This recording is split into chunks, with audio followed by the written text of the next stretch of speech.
Hello friends, in the western part of Georgia, in the regions of Guria and Ajara, there have been devastating natural disasters caused by torrential rains. These natural disasters have left serious consequences for the local population and infrastructure. Let's take a closer look at the events. After the intense rains in these regions, Lanchudi and other populated areas faced landslides and flooding. Residential houses, yards, streets, and land plots were buried by water and mud. Heavy rains caused mud flows that carried large masses of soil onto highways and country roads. Some bridges were also affected by floods and landslides. In the Chakotori area, the situation was particularly critical and several residential houses were cut off from the outside world.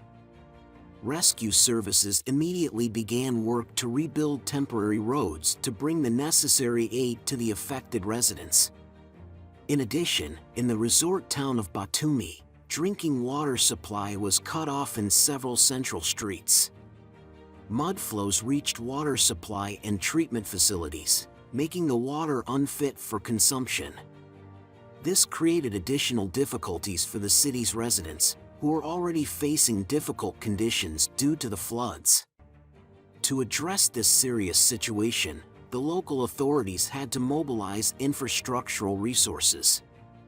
Workers and vehicles have been dispatched to the affected areas to begin the process of rehabilitation and relief for the affected people. A terrible flood tragedy occurred in the northeastern part of India, in the state of Sikkim, where at least 23 members of the Indian Army have gone missing. This happened after heavy rains caused by natural phenomena in the region. Information about this accident was provided by the press service of the Eastern Command of the Armed Forces of India. According to it, the flooding began on Wednesday in the area of the La Nak Glacial Lake, located in the Himalayas in northeastern India. The situation was aggravated by the release of water from the Tista River Hydroelectric Power Plant, HPP, which caused a sharp rise in water levels by 4 to 6 meters. The powerful torrents of water swept away Army emplacements along the river valley and buried several Army vehicles underneath. A search operation is currently underway in the hope of finding and rescuing the missing soldiers. The Army press office emphasized that there is no exact information about casualties or fatalities from the flooding at this time. However, the roads destroyed by the floods pose serious difficulties in organizing rescue and relief operations. A massive fire broke out at a plastics factory in the town of Asijek in eastern Croatia. Thick, dark puffs of smoke are visible in the area of the incident and strong winds are contributing to its spread. Emergency services are on the scene and are actively fighting the fire. According to local media, 3 firefighters were injured in the fire, one of whom suffered serious burns and injuries and was taken to hospital. Emergency services said that the fire ignited a large amount of plastic, contributing to the high temperature at which the equipment literally melted. The causes of the fire are still being determined. Authorities are urging local residents to stay indoors unless it is absolutely necessary to go outside and not to open windows due to heavy smoke and health hazards.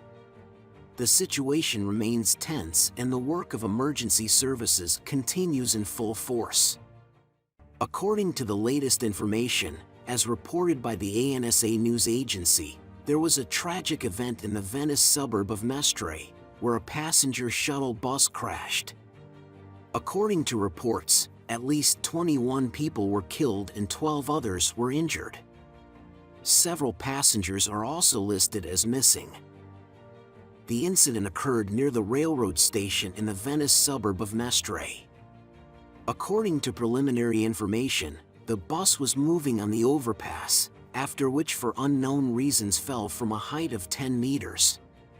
It should be noted that the vehicle was running on methane, and after the collision it instantly ignited.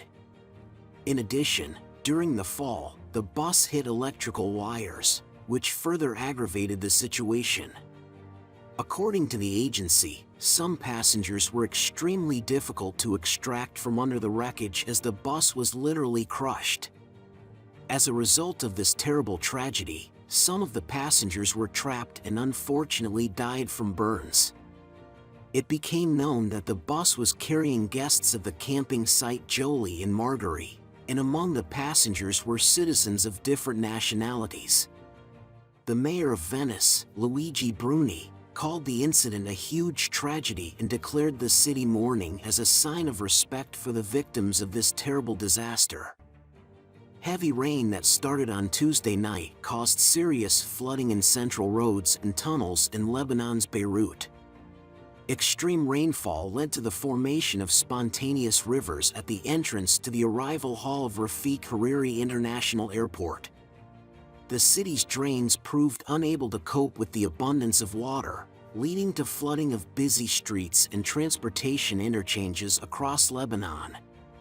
In some places, water levels reached more than a meter, stranding cars directly on the roads and causing significant traffic jams. At the southern exit of Beirut, water also flooded the Costa Brava tunnel, completely paralyzing traffic in the area. In some areas, such as Ozai, water flooded the first floors of residential buildings and coastal areas with such force that flood levels reached critical levels. Dozens of wildfires have broken out in southeastern Australia, caused by a strong spring heat wave and windy weather. It has become particularly dangerous for the region around the Greater Sydney area, home to more than 5 million people. A fire emergency warning was issued on Wednesday due to the presence of 68 fires in the state of New South Wales. As of Wednesday morning, more than 600 firefighters and emergency personnel are battling 17 fires that have yet to be contained. The rare wave of spring heat wave is forecast to last through the weekend, according to weather forecasts. On Wednesday, Sydney recorded its highest daily temperature in October, exceeding 30 degrees Celsius. However, the approach of a cold front on Friday is expected to bring significant cooling, with temperatures as low as 20 degrees Celsius. This change in weather conditions could help in fighting fires and alleviate the situation in the region. Following the devastating magnitude 6.8 earthquake that struck Morocco and killed nearly 3,000 people on September 8, a mysterious crater 60 meters deep appeared near El Jadid on September 28. This phenomenon caused fear and bewilderment among locals and rescuers. Friends, of all the news in this issue, which one impressed you the most? Do you sympathize with the ordinary people affected by the disasters, or for some reason is it hard for you to empathize right now? Please share your views in the comments. May peace and goodness be with you and your families, and remember that we must always take care of our common home, our planet, always keeping our humanity capitalized.